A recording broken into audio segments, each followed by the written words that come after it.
Buenas tardes y bienvenidos a Comentando.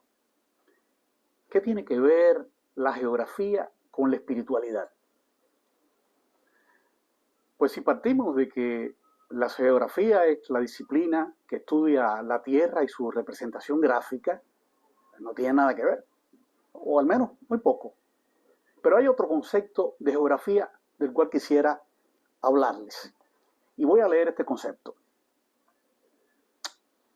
Geografía es la ciencia que estudia la superficie terrestre, las sociedades que la habitan y los territorios, paisajes, lugares o regiones que la forman al relacionarse entre sí. Y ya aquí hay un camino que nos lleva a la espiritualidad, puesto que nos dice que la geografía también es una ciencia que se ocupa de las sociedades que habitan el espacio terrestre. En otras palabras, la relación entre el hombre y su entorno. Este es el puente entre la geografía y otras disciplinas más sociales como la economía, la historia y la sociología. Si hubiera alguna duda de este vínculo entre geografía y espiritualidad, habría que detenerse, por ejemplo, en temas como el calentamiento global, el cambio climático o la polución. Estos temas están nutriendo diariamente los titulares de los medios de noticias en todo el mundo. Creo que no existe en la historia de la humanidad un momento en que haya habido más preocupación y debate en torno a la situación y el destino de nuestro planeta. Y no habría entonces mejor ejemplo de espiritualidad. Para hablar de geografía y de sus vínculos con la espiritualidad, me acompaña hoy el doctor en Ciencias Geográficas Armando Portela. Doctor Portela, buenas tardes, bienvenido a Comentando, un gusto tenerte en el programa. Buenas tardes, Emilio, muchas gracias por tenerme aquí, por darme la oportunidad de conversar contigo, que siempre es un placer. Muchas gracias. Bueno, ahora con tu permiso voy a darle a los televidentes una breve información acerca de tu trayectoria biográfica. Armando Portela es geógrafo y cartógrafo. Trabajó durante 23 años en el Instituto de Geografía, actualmente Instituto de Geografía Tropical de la antigua Academia de Ciencias de Cuba. Posee un doctorado en Geografía del Instituto de Geografía de la Academia de Ciencias de la antigua Unión Soviética, donde desarrolló una tesis original sobre geomorfología estructural y teledetección aplicada a la Cuba tropical. Después me tienes que explicar en detalle cuál es el vínculo entre la espiritualidad y esto, porque no lo entiendo muy bien. Portela es coautor de la sección de geomorfología, relieve, del Atlas Nacional de Cuba. Se publicó en La Habana en 1989. Y confeccionó una serie de mapas geomorfológicos de la isla. Actualmente trabaja como editor en Miami Herald Media Company y colabora regularmente con otras publicaciones sobre temas geográficos. Cientos de sus artículos, mapas y cartas incluyen el medio ambiente, los recursos naturales, la infraestructura, la población, la agricultura, los mercados y otras cuestiones geográficas. Por cierto, Portela es editor junto con Antonio Magas de la revista Cuba Geográfica, que se publica online desde el 2015 y de la cual vamos a hablar bastante en este programa. Bueno, empecemos la plática, ¿no? Ante todo, quiero que nos explique cómo fue que se desarrolló tu interés por la geografía. Desde niño. A ver. Me gustaban mucho los mapas. Ya. Yo me la pasaba buscando mapas y poniendo tachuelitas de colores en los lugares que había cosas de interés y por ahí empecé a estudiar geografía porque era vocación, y ya de adolescente empezamos a hacer expediciones, a ir a cuevas, a explorar, a hacer cartografía, a vincularnos con cosas más serias, Ya. junto con Antonio Magás, Ya, Y es algo que hemos estado haciendo desde que teníamos quizás 15 años, ya. hasta el sol de hoy. Muy bien. Bueno, esta revista que estás editando junto a Magaj, Cuba Geográfica, eh, tiene ya varios años de existencia, en 7 años de existencia. Ahí tienen algunas imágenes de la portada de la revista, creo que de la última revista. Eh, este es el número 14 y según me has explicado, se han publicado más de 200 artículos. Quisiera que nos informaras acerca de cuál es el carácter de esta revista, cuáles son sus objetivos, cuál es su lectoría. Bueno, yo creo que para empezar hay que decir que por qué hacemos la revista. Y es que nos damos cuenta de que hay muy poca información, la gente común tiene muy poca información sobre geografía de Cuba, tienen información de mediados de la década de los 50, porque los libros que existen publicados son los de Leví Marrero, los Ajá. libros que publicó Antonio Núñez Sí, Jiménez, y esa geografía ya ha cambiado muchísimo. El país, Cuba, el país es diferente, muy diferente. El país cambió mucho, sobre todo en los últimos 30 años. ya.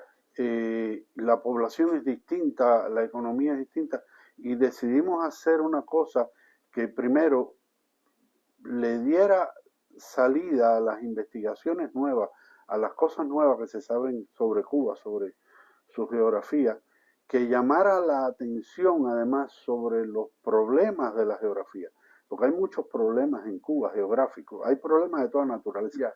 pero hay problemas geográficos serios en Cuba, de los cuales se habla muy poco, O nada. o nada. Sí.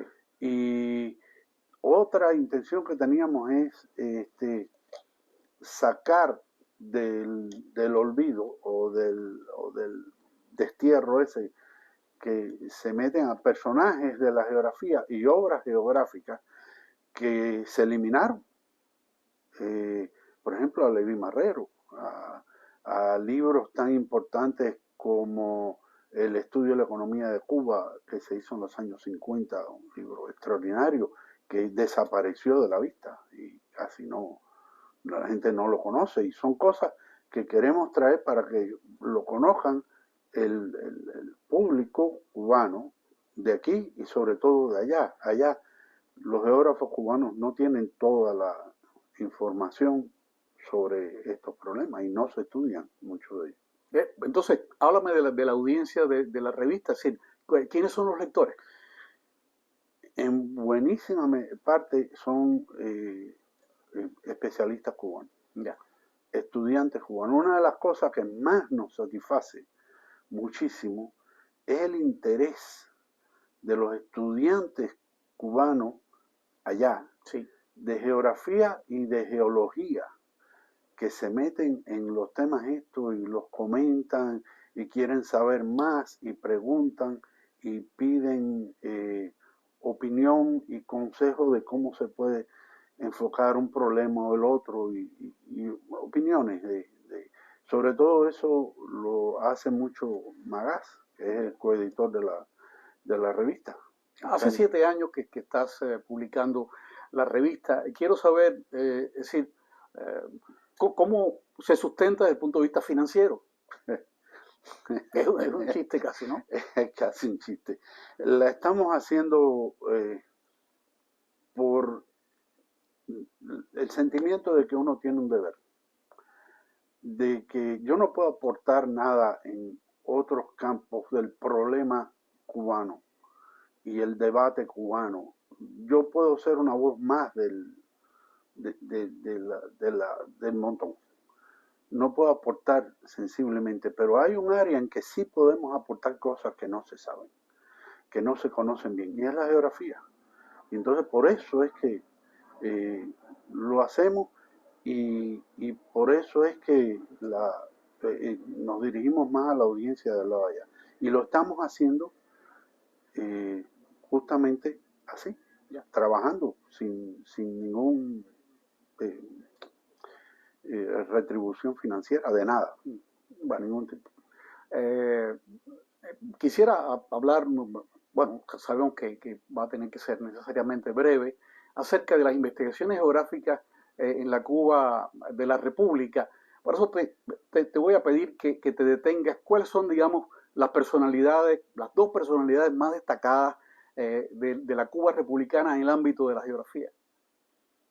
Yo creo que hay tres, no dos. A ver, El primero es Salvador Masip. ya. Masip comenzó casi a principios del siglo e hizo la primera gran obra geográfica de Cuba. Masip trajo a Cuba la modernidad geográfica y la trajo desde la Universidad de Columbia, donde vino con una beca a estudiar después que había hecho el doctorado en filosofía en letras en Habana en el año 19, creo que, y ganó la beca y fue a hacer su maestría en Columbia. Y Masip se llevó las ideas que dominaban la geografía en el mundo en ese momento, ya hace más de 100 años. Se llevó lo más moderno para allá y fundó la cátedra de geografía en la Universidad de La Habana, que fue una cosa seria. Después escribió el primer libro de geografía de Cuba, que lo dejó trunco. Prometió escribir una geografía completa que incluyera la parte física, económica y social. Sí. La dejó en la parte física. No hizo nada más. Después surgió una figura que es monumental, que es Leví Marrero. Leví Marrero escribe su primera geografía ya grande de Cuba en el año 50. Permíteme un momento, creo que tenemos una imagen de Leví Marrero, a ver si es posible colocarla en pantalla, la imagen de Leví Marrero, ahí lo tenemos. Entonces, ¿qué decías? Leví es un hombre excepcional. Es uno de esos gigantes de la cultura cubana que personalmente me precio de haberle estrechado la mano y haber conversado con él en varias ocasiones. En los finales de su vida, cuando yo llegué a este país, ya Leví estaba muy mayor y estaba enfermo, pero pude hablar con él varias veces y fue un hombre que a mí me dejó sorprendido porque no todo el mundo a su edad en ese momento tiene la frescura y la información que tenía Leví Marrero. Leví Marrero quería renovar la geografía que había hecho y me invitó a hacerlo con él. Pero yo dije, esto va a ser, tú sabes, actualizar un libro viejo. Y me sorprendió cuando empieza a hablarme, no de poner cifras nuevas en el libro viejo, sino de reescribir una geografía con un concepto totalmente moderno. Este hombre parece que es un hombre de 40 años, pero lamentablemente murió. Ya. Una figura extraordinaria, ¿no? Además, comido por el amor a Cuba y bueno, autor de esa monumental obra que es Cuba, Economía y Sociedad. Son casi 15 tomos dedicados a analizar toda la historia integral de la isla. ¿Y la otra figura cuál sería? Núñez Jiménez. Antonio Núñez Jiménez, que fue... él se hizo solo también. Él publica su primera geografía a mediados de la década de los 50, no sé si 54 o 55. Es una geografía muy politizada, claro, que en ese momento se la retiran y la destruyen. Y el argumento para hacerlo es de que él era comunista y que la geografía tenía un contenido ideológico fuerte. Él era comunista y la geografía tenía un contenido ideológico fuerte. Bueno, el hecho es que se la retiran y la destruyen. Después él, en el 59, en el 61, en el 72 y sucesivamente, escribe varias geografías más, las actualiza y después al final de su vida escribe, no tanto al final, ya cuando era un hombre ya mayor, escribe Cuba, Archipiélago y Sociedad, creo que una obra en varios tomos también, como algo como para emular lo que había hecho antes Leví Marrero. Núñez, a mi juicio, su mayor virtud era un tipo contagioso.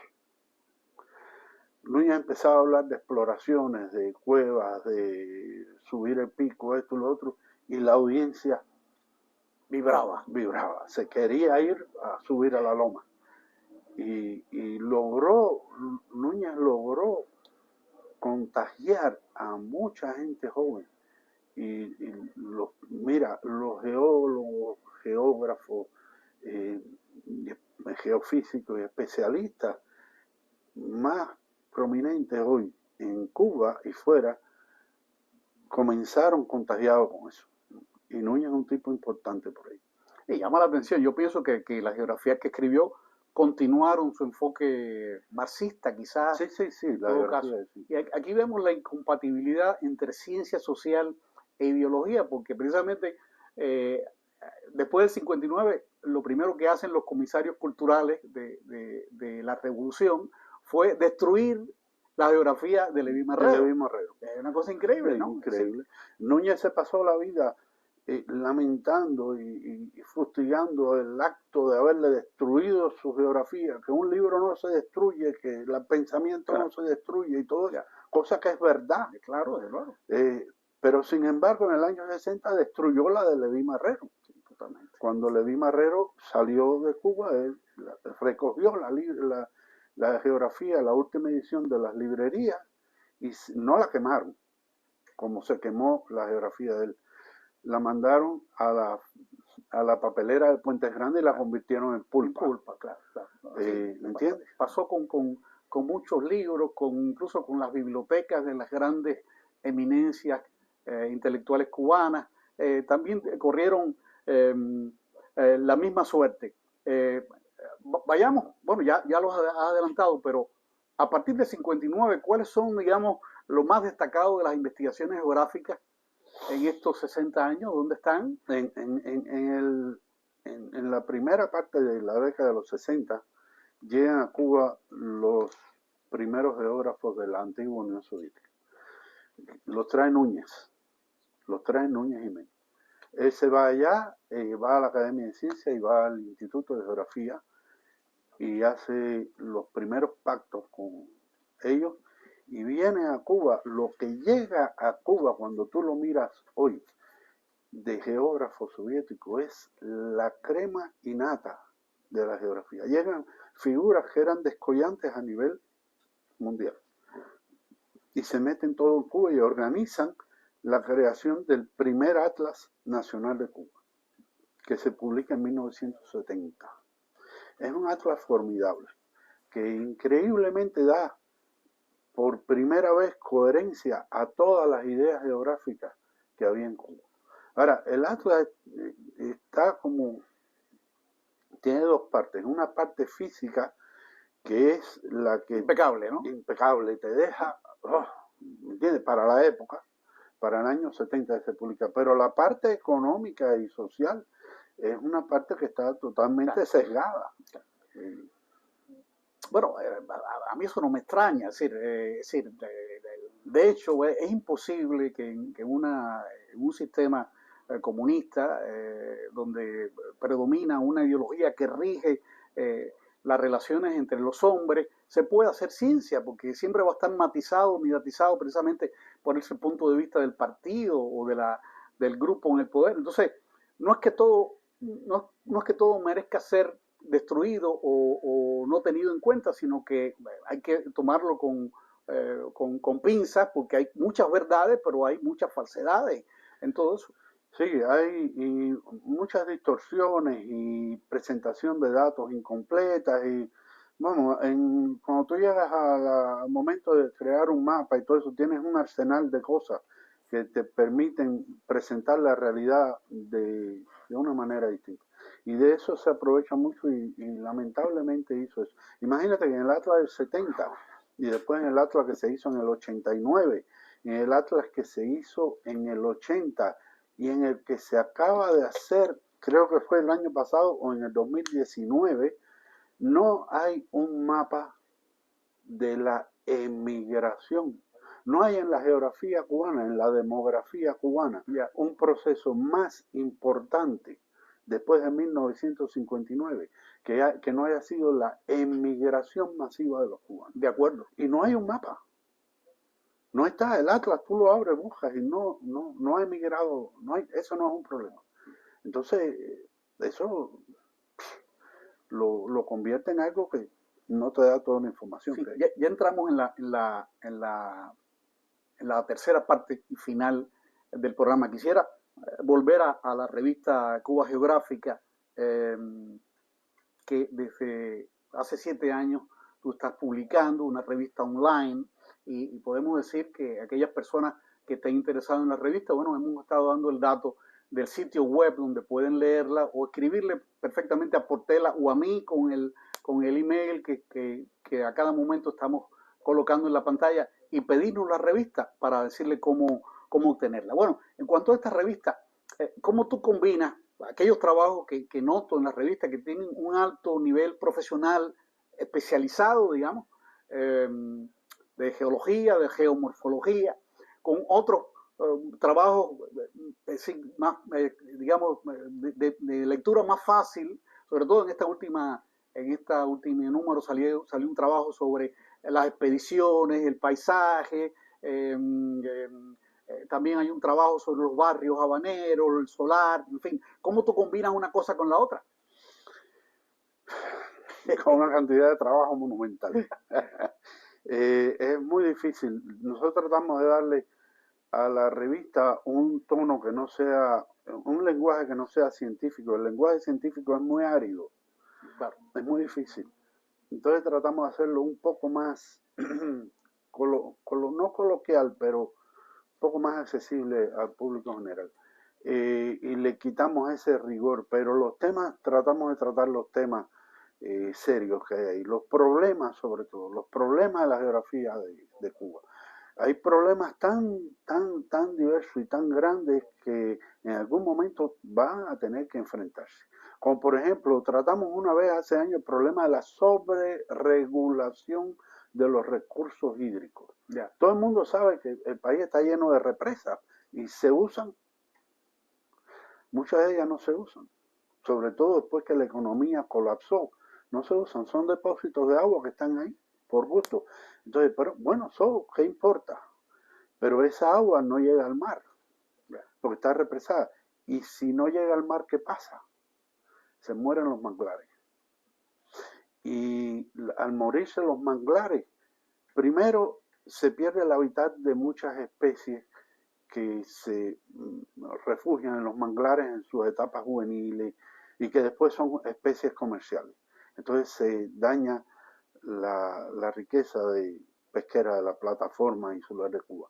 Pero no es todo, sino que además morirse los manglares, la costa se hace vulnerable y retrocede. Y en este número 14 hay un par de artículos sobre los problemas de retroceso de la línea de costa en Cuba, que es un problema serio. Es un problema serio. Mira, las playas de Santa María, Guanabo, Boca Ciega y todo eso, que la gente de La Habana las conoce también, desde el año 51 para acá han retrocedido hasta un máximo de 80 metros de donde estaba la playa antes a donde está ahora. No en todas partes, en algunas partes ha sido en ese extremo. Y sobre eso no se habla en el país. Se habla, pero se habla. Incluso han salido en las publicaciones en la prensa cubana oficial. Ha salido y han hecho estudios, pero yo creo que no es suficiente. No es suficiente porque esas cosas tienen muy poca difusión. Además, se tiende a dar la idea de que eso sucede porque está aumentando el nivel del mar. Y no es así. Hay causas que son muy diversas de retroceso de la línea de costa. Claro, y si aumenta el nivel del mar, es peor. ¿Me entiendes? Se ha publicado, eso se ha estudiado, no digo que no se haya estudiado. En Cuba se ha estudiado, pero la difusión no es toda la que debería ser. Hablando del daño ecológico y de este problema que tiene la prensa en Cuba, como en otros países comunistas, que es propaganda más que todo, han existido daños geológicos en Cuba, desde luego, como en todos los países en estos últimos 60 años, ¿no? Pero, digamos, ¿cuál es el daño más fuerte, más peligroso, más destructivo? Ambiental, Sí, es muy difícil decirte cuál es el más, ¿no? A mí eso de cuál es el más, no. Hay muchas cosas. Si se trata de minería, que es una parte solamente de la realidad, en la minería la destrucción de los pinares de Moa y del norte de Oriente es severa, se destruyen. Pero hay que sacar el níquel, ya, ¿me entiendes? Es el costo de la minería. Entonces, a la postre yo siempre me pregunto, ¿cuál es el balance de lo que obtienes sacando el níquel, lo que obtendría teniendo esas tierras sin tocar? Eso hay que ponerlo sobre una balanza. El otro daño severo es el petróleo en el norte de La Habana y Matanzas. Se está sacando mucho petróleo ahí. Si tú vas por ahí, hay superficies que están manchadas de petróleo y han tenido algún daño.